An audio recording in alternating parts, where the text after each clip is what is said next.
recorded live from the John Puccino Studios inside of High Tech High School in Secaucus, New Jersey. It's the Caleb Show on WIT Podcasting. Call in and join the conversation at 201-589-0321. I'm your announcer, Ray, and now your host. Now your host, Caleb. Woof, woof, woof. I'm your host, Caleb, and with me today is Ray and Miss B, and behind the glass is DePuro and Sam. Thank you. So today's topic is the seeing eye. Caleb, what you got to know, everything you got to know about it. So I have some Oh God, sir. I have some questions for Miss B and the dog. Clearly, it's right here. About because Caleb is actually she'll tell you. Yes, I will. So first question is, how did you get into working with the seeing eye, and how did you get your start? So I actually started with the seeing eye. I didn't realize actually as a kid because one of my close family friends is actually a graduate of the seeing eye. So she has her own guide dog, and I have been around them since I was a little kid. But I started raising puppies in college. So at Rutgers University, they actually have a collegiate chapter where you can volunteer with the seeing eye and you raise puppies at school at Rutgers.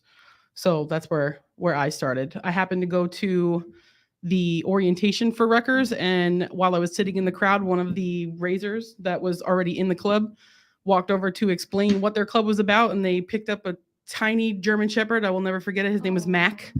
And she said, please be a part of the Seeing Eye Puppy Raising Club. And I turned to my parents. I'm like, I'm going here. Okay.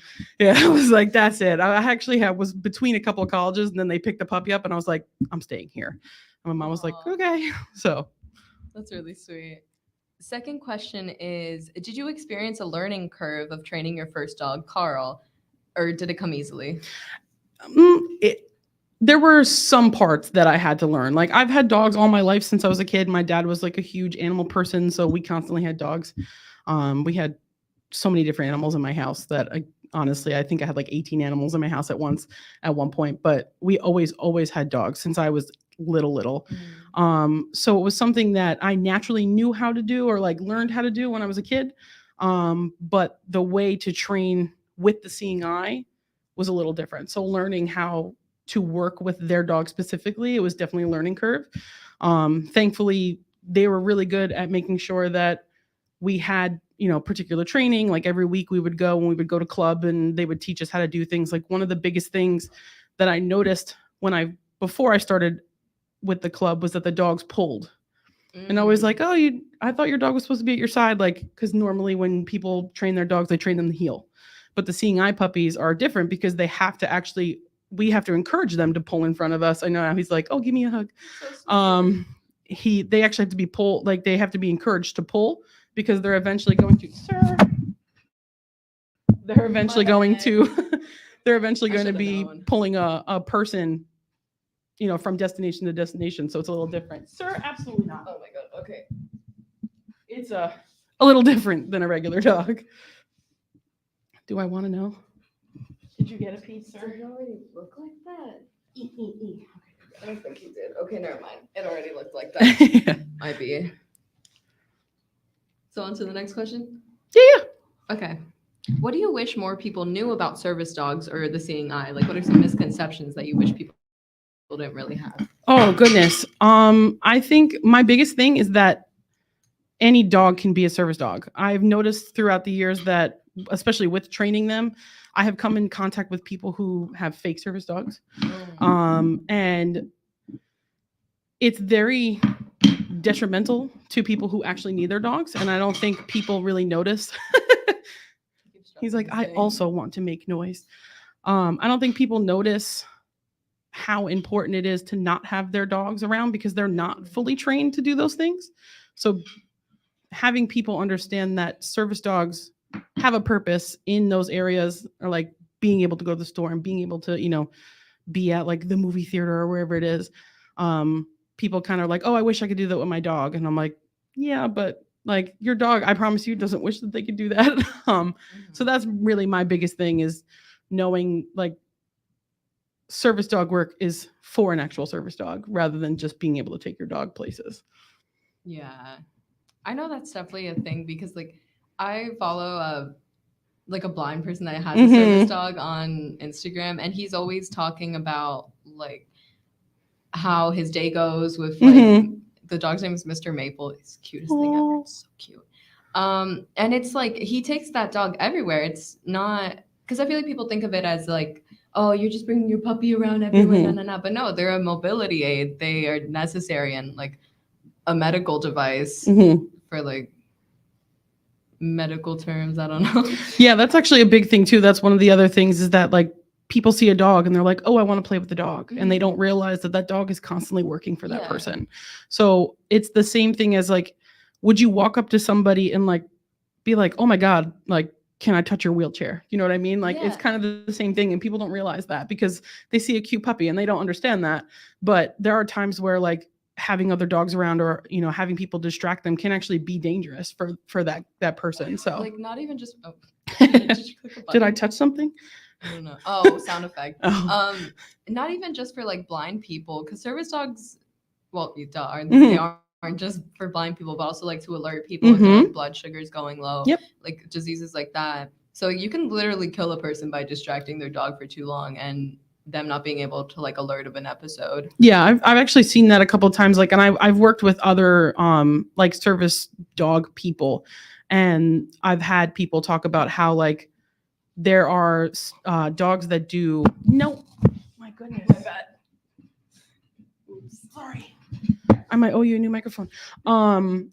That like do like seizure detection, and if that dog's not paying attention to their person the whole time, then they may miss a cue from their person, and then their person has a seizure, and that actually they can fall, they can hurt themselves, like things like that. So making sure we're not distracting service dogs is a big one.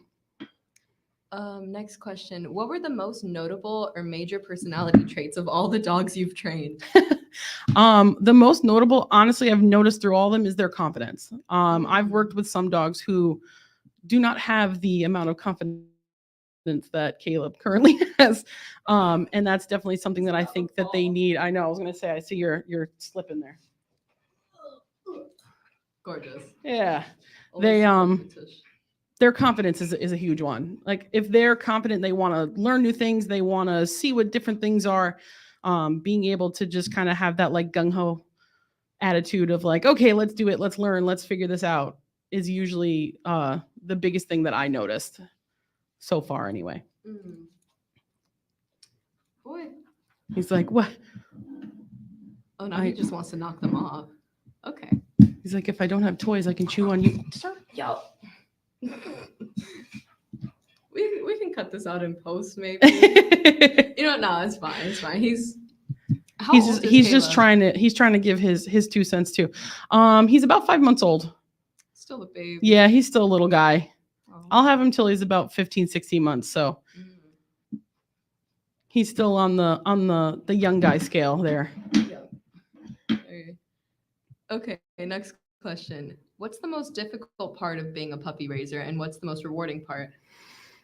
So the most difficult, obviously, is letting them go. You work with this itty bitty puppy because we get them when they're about 7 weeks old. So you get this teeny tiny little baby, and you work with them, like I said, until they're about 16 months. So that entire time you're creating that bond with them, and you're making memories, and you're taking them for their first time to the beach. You're taking them the first time at the store. You're teaching them things. So yeah, so you have that bond, and then you have to give them up. But the most rewarding thing, honestly, is giving them to someone who really needs them. I have the fortunate ability to know a bunch of graduates who have literally told me stories that like could bring you to tears. Like there were a couple of graduates that spoke about the fact that their dog, because when they go back to the seeing eye, they learn what's called intelligent disobedience. So their dogs are able to kind of make decisions themselves. So if their person is like, hey, we're going to cross the street now, and they give that command, but the dog knows that it's not a safe situation, they will actually disobey and they'll keep their person safe instead. So I've had a couple of graduates who have literally said, like, I'm standing here right now because my dog pushed me out of the way of a car. So being able to like see how much they mean to those people and how independent those people get to be now because they have that dog is definitely the most rewarding part. That's so sweet. Yeah, it's fun. Have you ever? I saw on like the Mr. Maple guy thing of him since he was a graduate of the or well, his dog was a graduate of the Seeing Eye that he got to give away a puppy. Have you ever like participated in that ceremony? No. So some of the guide schools, so the Seeing Eye has more of a, we get to see them like do like a graduation where we get to see all the things that they learn. Hopefully we get to see Tutor soon, but we get to see everything that they learn, but we don't get to be there when they're matched with their person. But there are some schools, I believe Guiding Eyes for the Blind does it, where the puppy raiser actually gets to be a part of the ceremony and pass the dog to that person. But currently I have not been able to do that. I do have a friend who does like volunteer for other ones, and they've done it before, and they said it's pretty cool. That's so sweet. Oh, which one of the dogs was the hardest to say goodbye to? Oh my goodness. Honestly, I feel like Tutor right now. And I know that sounds like kind of like biased because I just had him, but I think because he was the first one that I was able to bring to school, and like I saw how much you guys enjoyed having him here, and I saw people who like they would come in and have a bad day, and then they would come and sit with him and they'd feel better. So I saw him interact with so many more people and saw the connections that you guys all had with him, that it was hard to watch him go, because then I had to watch all of you also let him go. So and that and like I think that was the hardest one so far, because most of my dogs in college, like I definitely had puppy raisers and friends and things that were sad to see the dog go, but being able to see how much he impacted you and then have to let him go was definitely, that's been my hardest so far. That was definitely me last year. I would be in her, that's why me and Miss B are girlies now. I would be in her class all the time to visit the dog. And oh my God, I cried so much on the honestly, you were one of my rougher ones. I won't lie. When you went to say goodbye to him and you hugged him and you started to cry, I was like, it's okay. And like, I'm the right now. Yeah, right. I'm the adult in the situation, so I'm like, don't cry. But yeah, I definitely that one was rough. Yeah. I'm sorry. It's the Pisces moon. It's the Pisces moon. I can't help it. I cry about everything. Oh, what was it like with 4 dogs in your house at one point, since you got Caleb before Tutor left? Goodness. It was insane. So for anybody that doesn't know, that didn't hear from the last time, I have a golden retriever. He's about 8 years old, and he's part of the he was part of the Seeing Eye program, but he got dropped for fear of lightning and thunder, so he lives with me now. I have a Mastiff who is 125 pounds of love, but still 125 pounds. And then I had Tutor, and anybody that met Tutor knows how crazy Tutor is. And then I got this little ball of energy. So having all 4 of them run around and play was like having a stampede in my house.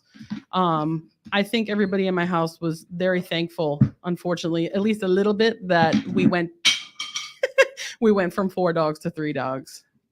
But it was definitely chaotic, kind of like this boy right now. Oh goodness! Oh yeah, the butt. Oops. I would say we're losing the butt. We are. There we go. There we go. But okay. What was that whole thing with like the water and that like your golden had a grudge against him? Oh my goodness, yes. For the longest time, we're a little better now. We have a little better system. But my golden retriever was really picky about his water. And do you want me to grab him, or you got him? I got it. He just wants to see you. He's like, oh, don't eat that. No, that's the one thing. You are chaos, sir. My golden retriever hates sharing his water, and I didn't realize until Caleb came around. He was a little better at sharing it with Tutor. But Caleb would drink from his water, and my golden retriever would just give you this like face of like disgust, like, ugh, it touched my water. He wouldn't drink it. And he wouldn't drink it. Yeah. And I realized after a while, I was like, dude, you're like dehydrating yourself. And he's like, no. And I would have to change it completely. Grudge. Yeah. And he had like the biggest grudge against Tutor Caleb for a while. Oh God, I do that every day. Because he would touch his water. So we're better now. We share now. But as a puppy, he was like, ew, yuck, no. Aww. What is Caleb shown to be especially good at? Oh goodness. Or has anything come up? Or is he just like he's honestly, it's back to that confidence. He will tackle anything clearly, and he's so goofy. As he goes backwards, like, let me eat that. He has a lot of confidence. I have brought him a couple of places and things that I have brought dogs around where they're like, oh no, I don't know how I feel about this. he runs up to it and he's like, hello. Really? Yeah. Halloween is one of our biggest times where we try to expose them to different things because everybody has so many like scary elements outside their house. And he just walks right up. He could care less. Like he's like, oh, what's this? Oh, can I eat it? Like, Right. yeah, he's Can I very eat it? rambunctious. Yeah, that's his favorite question. Can I eat it? Like the table before. Can I eat it? Oh my god, yeah. We did not get that on camera. Allegedly, that never happened. No, yeah, no, definitely never happened.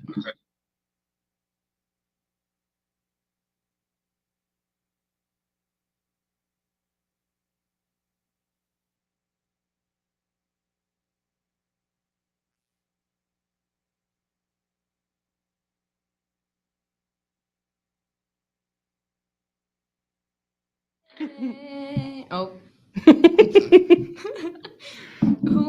What's Caleb's favorite toy? People's shoes. I feel like I'm trying really hard to get that to not be a thing. But he loves sneakers and shoelaces. Yeah, he loves to untie shoelaces. And like you guys have some expensive, nice sneakers. So we definitely have to work on that. That and the antler that he is frantically chewing currently. Yeah. I think that's his favorite. It was also pre-chewed by Tudor, and I don't know why, but dogs love pre-chewed toys. So that's like the fine wine of dogs currently. Oh, I felt so bad for him in like the first, like in September. Mhm. He just dropped both of them. I felt so bad for him at first because I was like, oh, he's such a middle child getting all of Tudor's hand-me-downs, but they like that. Oh yeah, they love it. I mean, I guess if you think about it enough, it's like ill. There's other dogs spit on it, but like They could care less. I've brought him new toys and given him old toys, and he prefers the old toys. It's the funniest thing to watch. But yeah, everybody says they're like, oh, he gets all the hand-me-downs. I'm like, he loves it. Honestly, he's gonna purposely drop it again. I'm telling you right now. He totally will. Yep, there we Yeah. go. Here you go, princess. Who was his favorite staff member? Oh my goodness. Honestly, Miss Medina. Miss Medina Aw. has been, yeah, she has been like the godmother of both of these dogs so far. Tudor absolutely adored her, and Caleb is following right in his footsteps. He sees Miss Medina and he's like, oh, there she is. And like he runs after her, and like, yeah, it's the greatest thing. I know. He's like, keep picking up my toy. Keep picking up He my thinks toy it's a pens. game. Yeah, totally. I don't like how close that is to the head. Yeah, he does it on purpose. I promise you. Okay. Okay. How many times a day do students call Caleb Tudor? Oh my God, so many times a day. I think I've done it 4 times just today. I did it before. I was like, Caleb. But the kids do it too. They're like, where's Tudor? I'm like, the seeing eye. They're like, oh man, we mean Caleb. But easily like 25 times a day. Like, I mean, you're probably one of the biggest culprits too. But yeah, I definitely, I have far too many people who call him Tudor It's instead. okay. I got it.